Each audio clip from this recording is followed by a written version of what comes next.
সারা দেশে বয়ে চলছে প্রচণ্ড তাপদাহ। গরমে অতিষ্ঠ মানুষ ও প্রাণীকুল।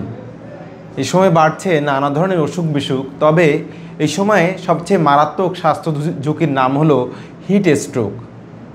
এই হিট স্ট্রোক এড়াতে কী করণীয় তা আমরা আজকে জানব। এই হিট স্ট্রোক কী? আমাদের দেহের রক্ত তাপমাত্রা নিয়ন্ত্রণে মুখ্য ভূমিকা পালন করে। যখন আমাদের দেহের তাপমাত্রা বেড়ে যায় তখন রক্তনালী, আমাদের যে চামড়ার নিচে যে রক্তনালী রয়েছে সেটি দ্রুত প্রসারিত হয়ে যে অতিরিক্ত তাপ সেটা পরিবেশে ছড়িয়ে দেয়। এছাড়া ঘামের মাধ্যমেও অতিরিক্ত তাপ বের হয়ে যায়। কিন্তু যখন কেউ অতিরিক্ত গরম এবং আর্দ্র পরিবেশে থাকে তখন এই শরীরের এই যে তাপ নিয়ন্ত্রণ ব্যবস্থা আর কার্যকর থাকে না এবং কোনো সময় তাপমাত্রা 105 ডিগ্রি ফারেনহাইট ছাড়িয়ে গিয়ে এই ঘাম হওয়া বন্ধ হয়ে যায় এবং সে সময় রোগী অজ্ঞান হয়ে যেতে পারে। এই অবস্থার নামই হচ্ছে হিট স্ট্রোক। এই হিট স্ট্রোক কাদের বেশি হয়? যারা প্রচণ্ড কায়িক পরিশ্রম করেন, যেমন শ্রমিক, রিক্সাওয়ালা, ভ্যানওয়ালা ভাইরা, এনাদের হতে পারে।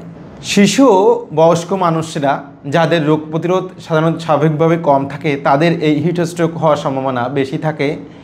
এছাড়া যেসব মানুষেরা দীর্ঘদিন ধরে কিডনি, লিভার, হার্ট, ক্যান্সার এসব রোগে ভোগেন তাদের এই সম্ভাবনা অনেক বেশি বেড়ে যায় এবং বিভিন্ন কারণে যাদের রোগ প্রতিরোধ ক্ষমতা কম থাকে তাদেরও হিট স্ট্রোক হওয়ার সম্ভাবনা বেশি বেড়ে যায়। তারা দীর্ঘদিন ধরে মানসিক রোগের ওষুধ খান, অ্যান্টিডিপ্রেসেন্ট বা বিষণ্ণতার ওষুধ খান, তাদেরও এই হিট স্ট্রোকের সম্ভাবনা কিন্তু বেশি বেড়ে যায়। এই হিট স্ট্রোকের লক্ষণগুলো কি কি? এই হিট স্ট্রোকের যখন আমাদের দেহের তাপমাত্রা বেড়ে যায় তখন কিছু লক্ষণ পরপর দেখা দিতে থাকে। তবে হিট স্ট্রোকের আগের যে অবস্থা সেখানে দুটো পর্যায়ে দেখা যায়, তার নাম হচ্ছে হিট ক্র্যাম্প এবং হিট এক্সজস্টন। হিট ক্র্যাম্পে কি হয়?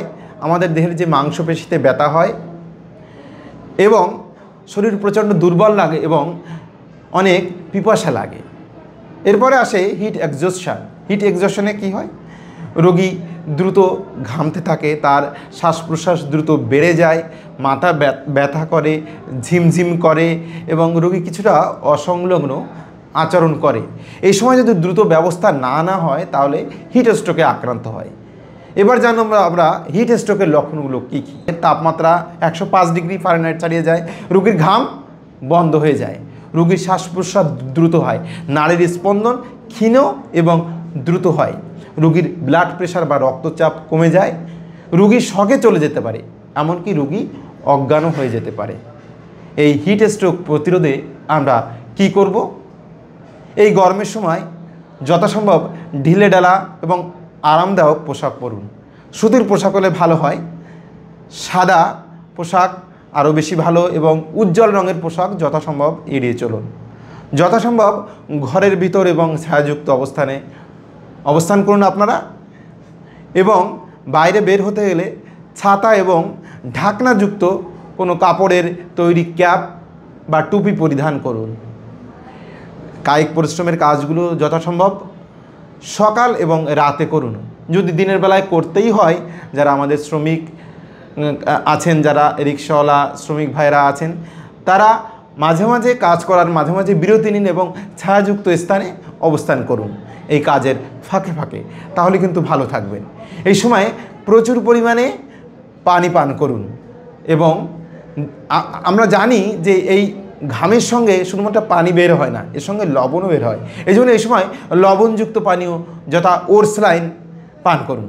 এই সময় জুস জাতীয় ঘরে তৈরি ফলের জুসগুলো খাওয়া যেতে পারে এবং অন্যান্য যেসব তরল পানীয় সেগুলো খাওয়া যেতে পারে।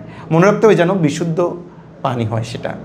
হিট স্ট্রোক হলে কি করণীয় এবার আমরা জানব। আমি আগেই বলেছি হিট স্ট্রোকের আগে হিট ক্র্যাম্প এবং হিট এক্সজস্টন হয়। এই অবস্থায় যদি কেউ থাকে তাহলে রোগী নিজেই কিন্তু তৎক্ষণাৎ ব্যবস্থা নিলে সে দ্রুত ভালো অবস্থায় যাবে। আচ্ছা, যদি কখনো কোনো রুগী যদি হঠাৎ করে কোনো জায়গায় কাজ করতে গিয়ে, রোদের ভিতর কাজ করতে গিয়ে মারাত্মক দুর্বল বোধ করছে, খুব আকারে পানি পিপাসা লাগছে, তার খারাপ লাগছে, বমি বমি লাগছে, মাথা ব্যথা করছে, ঝিমঝিম করছে, দ্রুত শ্বাস প্রশ্বাস ঘন হয়ে যাচ্ছে, সেই যেন সঙ্গে সঙ্গে দ্রুত কোনো শীতল স্থানে চলে আসে, ছায়াযুক্ত স্থানে চলে আসে, এবং সে আমাদের যে ফ্যান সেগুলো কিংবা এসি যদি থাকে এসিগুলো ছেড়ে দিতে হবে, প্রয়োজন হলে গোসল বা স্নান করতে হবে, ভিজা কাপড় দিয়ে গাটা মুছে ফেলতে হবে, এবং প্রচুর পরিমাণে পানি এবং তরল জাতীয় খাবার খেতে হবে। এখন এরপরে যদি কোনো কারণে কারো যদি হিট স্ট্রোক হয়, তাহলে কিন্তু সঙ্গে সঙ্গে রোগীকে হাসপাতালে নিতে হবে, ঘরে চিকিৎসা করার কোনো সুযোগ নাই। হিট স্ট্রোক আক্রান্ত হয়েছে এরকম বুঝলে তার আশেপাশের যারা আছেন তাদের কি করতে হবে?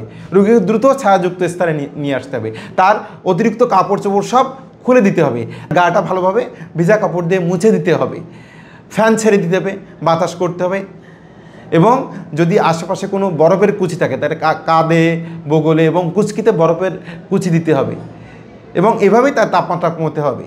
রোগীর শ্বাস প্রশ্বাসের দিকে খেয়াল রাখতে হবে, যদি রোগী শ্বাস প্রশ্বাস নিচ্ছে কি না, রোগীর নাড়ির গতি কেমন আছে, প্রয়োজনে রোগীর কৃত্রিম শ্বাস প্রশ্বাসের ব্যবস্থা করা লাগতে পারে, কারণ এই হিট স্ট্রোকে কিন্তু রোগী অজ্ঞান হয়ে যেতে পারে এবং রোগীর জীবন বিপদাপন্ন হতে পারে, এমনকি রোগী মারাও যেতে পারে।